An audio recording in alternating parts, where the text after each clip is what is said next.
ಹಗರಣದಲ್ಲಿ ಸಿಎಂಗೆ ಅತಿದೊಡ್ಡ ಸಂಕಷ್ಟ ಎದುರಾದ ಬೆನ್ನಲ್ಲೇ ಡಿಸಿಎಂ ಡಿಕೆ ಶಿವಕುಮಾರ್ ಅವರು ಸುದ್ದಿಗೋಷ್ಠಿಯನ್ನು ನಡೆಸಿದ್ರು. ರಾಜ್ಯಪಾಲರ ವಿರುದ್ಧ ಕಾನೂನು ಹೋರಾಟಕ್ಕೆ ಸರ್ಕಾರ ನಿರ್ಧರಿಸ್ತಾ ಇದೆ. ಅಲ್ಲಿಗೆ ಸಂಘರ್ಷ ಇನ್ನೊಂದು ಹಂತಕ್ಕೆ ಹೋಗುತ್ತೆ. ಪ್ರಾಸಿಕ್ಯೂಷನ್ ವಿರುದ್ಧ ಹೈಕೋರ್ಟ್ಗೆ ಹೋಗೋದಕ್ಕೆ ಸಿದ್ಧತೆಯನ್ನು ಮಾಡ್ತಾ ಇದ್ದಾರೆ. ಎಜಿ ಶಶಿಕಿರಣ್ ಶೆಟ್ಟಿ ನೇತೃತ್ವದಲ್ಲಿ ಹೈಕೋರ್ಟ್ನ ಕದ ತಟ್ಟೋದಕ್ಕೆ ತೀರ್ಮಾನಿಸ್ತಾ ಇದ್ದಾರೆ. ಸೋಮವಾರ ಹೈಕೋರ್ಟ್ನಲ್ಲಿ ಅರ್ಜಿ ವಿಚಾರಣೆಗೆ ಬರುವಂತಹ ಸಾಧ್ಯತೆ ಇದೆ. ರಾಜ್ಯಪಾಲರ ವಿರುದ್ಧ ಕಾನೂನು ಹೋರಾಟಕ್ಕೆ ಸರ್ಕಾರ ಆ ಮೂಲಕ ಧುಮುಕ್ತಾ ಇದೆ. ಪ್ರಾಸಿಕ್ಯೂಷನ್ ವಿರುದ್ಧ ಹೈಕೋರ್ಟ್ನಲ್ಲಿ ದಾವೆ ಹೂಡೋದಕ್ಕೆ ಅರ್ಜಿ ಹಾಕೋದಕ್ಕೆ ಸಿದ್ಧತೆಯನ್ನ ಕೂಡ ಕಾನೂನು ತಜ್ಞರ ಮೂಲಕ ಸರ್ಕಾರ ಮಾಡ್ತಾ ಇದೆ. ಬಹಳ ದೊಡ್ಡ ಮಟ್ಟಿಗಿನ ತಯಾರಿಯನ್ನ ಕೂಡ ಸರ್ಕಾರ ನಡೆಸ್ತಾ ಕಾಣಿಸ್ತಾ ಇದೆ. To recommendations made or decisions taken by public servants in discharge of official functions or duties ಅಂತೇಳಿ ಅವ್ರು ಯಾರಿಗೆ ಹೇಳ್ತಾರೆ ಇದನ್ನ? No police officer shall conduct enquiry without prior permission ಅಂತ ಹೇಳ್ತಾರೆ. ಅಲ್ಲಿಗೆ ಅರ್ಥ ಏನು? ಯಾರು ಬೇಕಾದ್ರೂ ಎನ್ಕ್ವೈರಿ ಕಂಡಕ್ಟ್ ಮಾಡ್ಬೋದಾ? ಇದು 17A ಮಾಡಿರೋದು ಒಬ್ಬ ಪೊಲೀಸ್ ಆಫೀಸರ್ಗೆ ಈ ಅಧಿಕಾರ ಕೊಟ್ಟಿರ್ತಕ್ಕಂಥದ್ದು. ಪೊಲೀಸ್ ಆಫೀಸರು ಒಂದು ಹುದ್ದೆಯಲ್ಲಿ ಇರ್ತಕ್ಕಂಥ ವ್ಯಕ್ತಿಯ ಮೇಲೆ ತನಿಖೆ ಮಾಡಬೇಕಾದ್ರೆ ಪರ್ಮಿಷನ್ ತಗೊಳ್ಬೇಕು. ಇಲ್ಲಿ ಯಾವ ಪೊಲೀಸ್ ಆಫೀಸರ್ ಪರ್ಮಿಷನ್ ಕೇಳಿದ್ದಾರೆ? ಈ 17A ಸೆಕ್ಷನ್ ಇರೋದೇ ಪೊಲೀಸ್ ಆಫೀಸರ್ಗೋಸ್ಕರ. ಇದರಲ್ಲಿ ಆರಂಭದಲ್ಲೇ ಏನ್ ಹೇಳ್ತಾರೆ? For a police officer to conduct enquiry a permission is required ಅಂತ ಹೇಳ್ತಾರೆ 17A ನಲ್ಲಿ. ನಾನು ತಮ್ಗೆ ಕೇಳ್ತೇನೆ, ಯಾವ ಪೊಲೀಸ್ ಆಫೀಸರ್ ಗವರ್ನರ್ಗೆ ರಿಕ್ವೆಸ್ಟ್ ಕೊಟ್ಟಿದ್ದಾರೆ? ಯಾರಾದ್ರೂ ಕೊಟ್ಟಿದ್ದಾರಾ? ದಿಸ್ 17A ಇರೋದು ಅವಕಾಶ ಇರೋದು ಪೊಲೀಸ್ ಆಫೀಸರ್ಗೆ. ಪೊಲೀಸ್ನವರು ರಿಕ್ವೆಸ್ಟ್ ಮಾಡಿದಾಗ ಗವರ್ನರ್ ಪರ್ಮಿಷನ್ ಕೊಡಬೇಕು. ತಾವು ಎಲ್ಲಾದ್ರೂ ಒಂದು ಡಾಕ್ಯುಮೆಂಟ್ ಇದ್ರೆ ಕೊಡಿ, ಯಾವ ಪೊಲೀಸ್ ಆಫೀಸರ್ ರಿಕ್ವೆಸ್ಟ್ ಮಾಡಿದ್ದಾರೆ?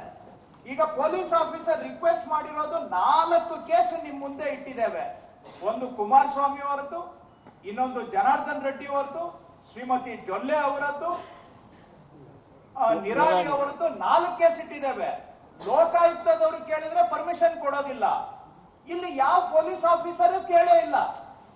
ಈ ಪ್ರಾವಿಷನ್ ಇರೋದು ಪೊಲೀಸ್ ಆಫೀಸರ್ಗೆ ಮಾತ್ರ ಅನ್ನೋದು ತಾವು ದಯವಿಟ್ಟು ಅರ್ಥ ಮಾಡ್ಕೋಬೇಕು. ಮುಂದುವರೆದು ಅದರಲ್ಲಿ ಏನ್ ಹೇಳ್ತಾರೆ? Standard operating procedure government of ಇಂಡಿಯಾದವರು ಇಶ್ಯೂ ಮಾಡಿರ್ತಕ್ಕಂಥ ಆರ್ಡರ್ ನಲ್ಲಿ no police officers shall conduct any inquiry or investigation into any offence alleged to have been committed by a public servant under this act, provided prima facie investigation reveals actual commission of an offence under the act. ಯಾರು ಹೇಳ್ಬೇಕು ಇದು? Investigating officer ಹೇಳ್ಬೇಕು. ನಾನ್ investigation ಆಫೀಸರಾ? Governor secretary investigating officer ಏನ್ರಿ? ಯಾವ ಕಾನೂನಲ್ಲಿ governor ಸೆಕ್ರೆಟರಿಗೆ investigation powers ಕೊಟ್ಟಿದ್ದಾರೆ? ಸ್ವಲ್ಪ ತೋರಿಸಿ. ಈ ಪವರ್ ಇರೋದು ಪೊಲೀಸ್ ಆಫೀಸರ್ಗೆ ಮಾತ್ರ ಸ್ಪಷ್ಟವಾಗಿ ಹೇಳ್ತಾರೆ. ಈ ಗೈಡ್ ಲೈನ್ಸ್ ಅಲ್ಲಿ ಅಂಡರ್ ಸೆಕ್ಷನ್ 3.1 ಸಬ್ ಸೆಕ್ಷನ್ ಬಿ ಅಲ್ಲಿ ಏನ್ ಹೇಳ್ತಾರೆ? Prima ಫೇಸಿ investigation reveals actual commission of an offence under the act. Further, specific act or acts of commission or omission attributable to public servant ಅಂದರೆ ಯಾರ ಮೇಲೆ ಅಪಾದನೆ ಬಂದಿದೆ ಅವರು ನಿರ್ದಿಷ್ಟವಾಗಿ ತಪ್ಪು ಮಾಡಿದ್ದಾರೆ, ಯಾವ ರೀತಿ ತಪ್ಪು ಮಾಡಿದ್ದಾರೆ ಅನ್ನುವಂತ ಅದನ್ನ ದಾಖಲು ಮಾಡಬೇಕು. ಪರ್ಮಿಷನ್ ಕೇಳುವಾಗ, ಗವರ್ನರ್ ಪರ್ಮಿಷನ್ ಕೇಳುವಾಗ ಇದೆಲ್ಲ ದಾಖಲು ಮಾಡಬೇಕು. ಮುಂದುವರೆದು weather such acts are relatable to the official function or duty discharged by such public servant ಅಂದ್ರೆ ಅವರು ಆ ರೀತಿ ತೆಗೆದುಕೊಂಡಿರೋ ಕ್ರಮಗಳು ಅವರು ಇದ್ದಂತಹ ಹುದ್ದೆಗೆ ಸಂಬಂಧಪಟ್ಟಿದ್ದ ಅನ್ನೋದನ್ನು ಕೂಡ ಪ್ರಿಲಿಮಿನರಿ ಇನ್ವೆಸ್ಟಿಗೇಷನ್ ಅಲ್ಲಿ ದಾಖಲು ಮಾಡಿ ಆಮೇಲೆ ಗವರ್ನರ್ಗೆ ಸಬ್ಮಿಟ್ ಮಾಡಬೇಕು.